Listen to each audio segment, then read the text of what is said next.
welcome back to session 2. Hello. I'm glad to have you back again. Good to be here. Did you get here okay? Mm-hmm. Perfect.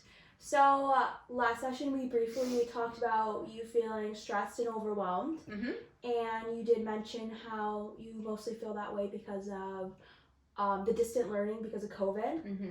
And we talked a little bit about peer support, your support you have at school with administration and your friends at the school. Mm-hmm. And I also gave you some 2 homework assignments, if you remember those. So the first one was 1 positive of distant learning and 1 positive of classroom learning. And then if you have enough time to do a bonding activity with your students, whether that's Zoom or just like an icebreaker, because you did mention how much you really like icebreakers. Mm-hmm. So did you get a chance to do any of those homework assignments? I did. Perfect. Let's talk about the first one. So a good positive of distant learning. What did you come up with? I would say a positive of distance learning is making those connections and building those relationships with them. I found a way to be able to connect with them a little bit more and make it more personal for them. So it's not just they show up to a lesson or a computer screen. You know, they know we've been connecting with each other and we're starting to build those deeper relationships. I like how you pointed out the connection. That's really good to hear. You making that connection with your students and trying to get back to that level as it was before COVID. Yes. So what about 1 positive of classroom learning? We've started to bring back students into the classroom, That's so really nice. we are having a little bit more than the smaller group that we've had before. So we're getting those remote kids and bring them back in, and that's making those personal connections, continuing that, and then just getting them back into the routine of things and having that like teacher in front of them again and not at home and stuff. So yeah, that's really great to hear that you're finally bringing students back in. So it kind of feels like it's a little more normal in a way of like before COVID and before everything. So that's really great to hear. Did you get a chance to do a bonding activity with your students? Yes, we've been doing some icebreakers. Lovely. And I've been doing like morning meetings, and I kind of do like a question of the day, and I get to ask them that question, and then we get to hear their responses. So like if I ask like, what's your favorite candy? And then we get to hear everybody's different responses. So we're like, wow, somebody likes that, or oh, I like the same thing. They get to connect that way and see their similarities and differences between each other. That's really great to hear. So it sounds like you really implemented these homework assignments into your teaching life, which is really great to hear. I'm really proud of you for doing that. Great job. Thank you. It sounds like you have more of a positive mindset now than you did last session. Last session we were kind of focused on the negative, which is okay.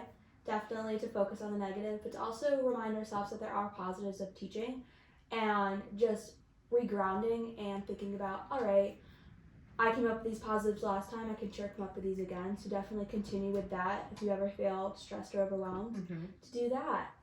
So, do we have any new concerns or issues come up in the last time I saw you? Well, we're still a little bit overwhelmed. I'm just over my head with some things. And feel like I'm drowning a little bit. So let's talk about that. Tell me about why you're feeling overwhelmed or drowning. You said drowning. That's a really like powerful word to use. I would say grad school right now is trying to juggle both a full-time teaching job and do grad school at the same time has been a big struggle. Now that we've been back like full-time and like in the beginning of the semester we were, you know, going off and on with remote. So whenever we're remote, I was able to catch up on work and get work done. But now that we've been full on every day in school, I feel like I'm not being able to keep up with all the work. So it sounds like that before you went like back into the classroom and when like the pandemic just hit, you had more like flexibility almost when it came to I can like do my grad school work there and now and then do work over here. So you had more of like a separation. You're stressed about school. Tell me about some assignments that are going on. Like, is the semester wrapping up? What's it like? Thankfully, the semester's over in about 2 weeks. So I will get a break, and I think that's a much needed break I need. But this semester, I felt like it's just been assignment after assignment after assignment. And the discussion boards are getting just lengthier. And feel like it's just a lot of responsibilities and a lot of things to do for one class. Yeah. And I'm taking 2, so it's like 2 times the things that you have to do. I understand where you're coming from. I'm also in grad school, so I definitely can relate to the pressure and the workload that entails. I'm curious to hear about your time management skills. You have a lot of these work piling up. How are you dealing with that? I do have a planner, but I feel like I don't follow it very well. Okay. So I'm very terrible. And I've been like the best time management. I used to get stuff done, but I feel like I'm getting a little lazy on that side. Okay. Yeah. And I feel like time is getting away from me. So my time management right now is not the best. Okay. It's great that you pointed out that you are kind of struggling right now when it comes to time management, and that's just really good to say that you're self-aware of the situation. So you talked about you used to use a planner. How did that go for you? What did that look like? I would write down like my due dates and my assignments, and I would know what I would have to do every week. And then like if I had something due for work, I would write that in there too, so I would know like, oh, I'd have an assignment due at the same time and something for work due at the same time. And I would manage my time better that way. But I feel like I haven't been using that a lot and writing things in. So I get that, yeah. So you have this planner that you're so used to using and like writing everything down. It's kind of come like normal or like it's just overused because you're so used to doing it. You're kind of like just going through the motions of writing the assignment down. This is my due date. This is that. And it kind of seems like you're over the repetition of it. It's something you've always used. Yeah. So maybe like switching up how you organize and time management or like how you write down assignments. Yeah, do you have any idea of like maybe what you could do? Because I have a few that I could give you, but I would like to hear from you. I think maybe writing down the assignments so I know when something is due will help. And then I think I just need to add in for myself of like times that I need a break. Yeah. Like if I get home from work at this time and I know I'm going to have like dinner, like maybe give myself like a little bit of time for me time and schedule that in so I know that I have time to myself and not just say, oh, I have to get all this stuff done and not have time. Because sometimes I get like, oh my God, I'm not going to have time for anything, or I just procrastinate so I have my me time. Yeah. But I feel like if I schedule me time, then I will be able to do that better and follow along with everything. All right. Well, definitely you pointed out self-care. That's so important. And I think for you, definitely working that into your everyday life will only help you in the long run to definitely focus on your top priorities. So like I said, I do have some things if you want to hear what so digital has become a huge thing. Maybe switching your planner platform to more digital based. So if that's using like Google Calendar or your Apple Calendar, you can use it that way instead of like paper, and then maybe writing like your top 3 priorities of the week out like on a sticky note and say, all right, these are the top 3 I have to do no matter what, but that's for the week instead of looking at day by day. So kind of like lessening that workload for you. I like the digital part because then I can set reminders too. Yeah, exactly. Sometimes I forget like when something is due, and then I'm like, oh no, that's due. I gotta get to it. So I feel like that digital part will help a lot. Yeah, great. So you talked about a little bit of stress when it came to grad school. From last session to this session on a scale from 1 to 10, 10 being you're really stressed out, you can't handle it anymore, 1 being you have no stress.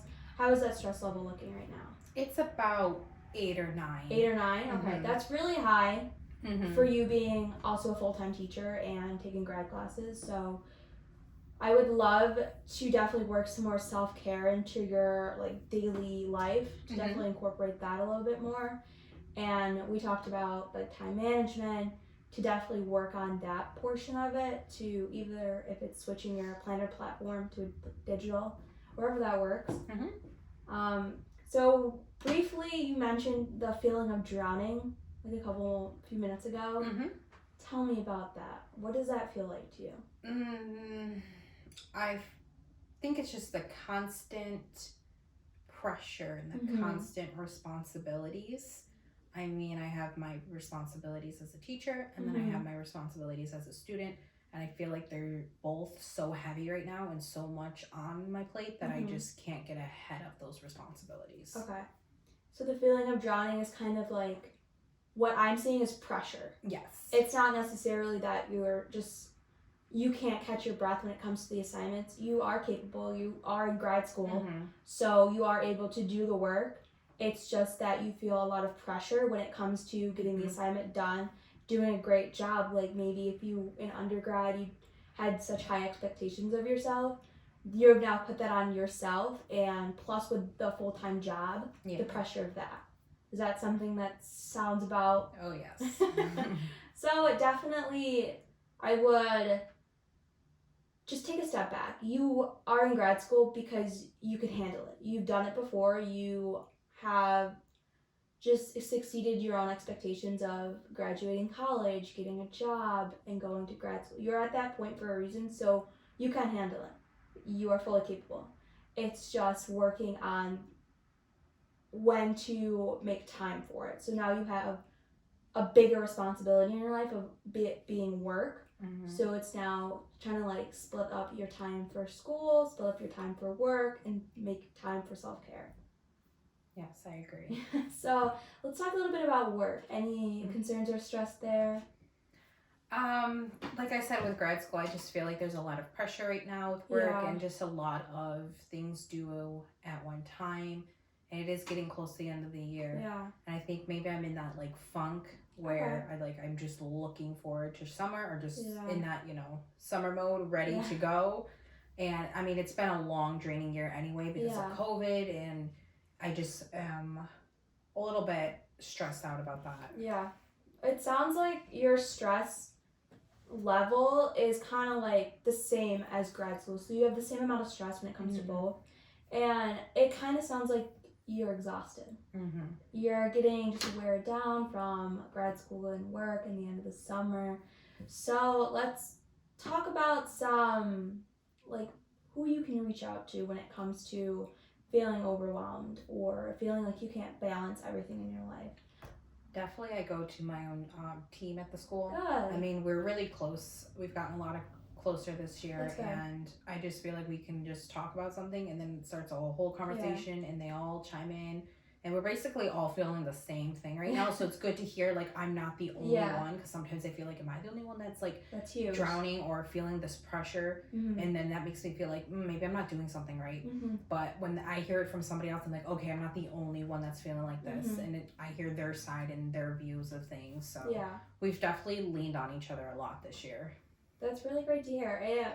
From what you're telling me, it kind of sounds like you have a support system at school. Yes. And that's nice. That's really important for you as a teacher because you have someone else to lean on. And you talked a little bit about feeling like at some points that you are alone in this, or it's just you, but it's not. So leaning on that support system will only help you feel like you're not alone. Your feelings are there, everyone knows, and they're like, oh yeah, like I also am feeling the same way, like I am struggling. But definitely going to them for assistance is helpful for you. Yes. That's great. So anything new with the administration? We talked last session about the administration portion and your feelings towards them. Anything new with that? I mean, they have helped and reached out and have tried to give me some like pointers, but I feel like they're just pushing me off to somebody else. You know, there's this other like academic coach that helps, and they're just like, yeah, work with them, or go do this, try this. So they've been giving me suggestions. Yeah. And they just recently have done that, so I'm going to be doing those and seeing if those will help. But other than that, I mean, that's pretty much how it is right now. Well, it looks like they're trying to help you in a way, of giving you some like assistance, and you can go here for some guidance. So that's really nice to hear. It sounds like they're more involved this time around than when we talked last session. So they're more involved with you as a teacher and trying to help you, which is good to hear. You're making progress when it comes to them. Are you willing to maybe reach out to maybe not someone as high up in administration, but someone higher up than you, to maybe connect with them one-on-one with more of a how did you manage, if they went to grad school, how did you balance grad school, your self-care, and work? Yeah, I am willing to do that. Good. Because that's going to help hear like some of their suggestions and what they did, and maybe that can help me. Yeah. getting it from somebody else and like a different perspective can help you, and you're like, oh, if they decide to do something and you really like that, then you can implement that in your own daily life. That's great. Wow, this was a great session, and I'm glad we got to talk about you feeling stressed and overwhelmed when it came to grad school and work. I want you to start focusing on your self-care. So whether that's like a couple hours a day or maybe like a whole day for the week. So Saturdays or Sundays, you're just going to make sure it's just about you. Do what you like to do. Definitely practice some self-care techniques in your life and just focus more on that, and maybe start balancing. Focus on balancing. So balancing grad school, work with the different planner platform that we talked about, and scheduling some different time management. That sounds great. Yeah. So just a reminder, what you said in here was completely confidential. It's all to me unless you want to harm yourself or others, then I would have to report that. So this was an amazing session. I'm glad we got to talk again. Me too. I really hope to see you next time. We'll maybe set up another session if you want to.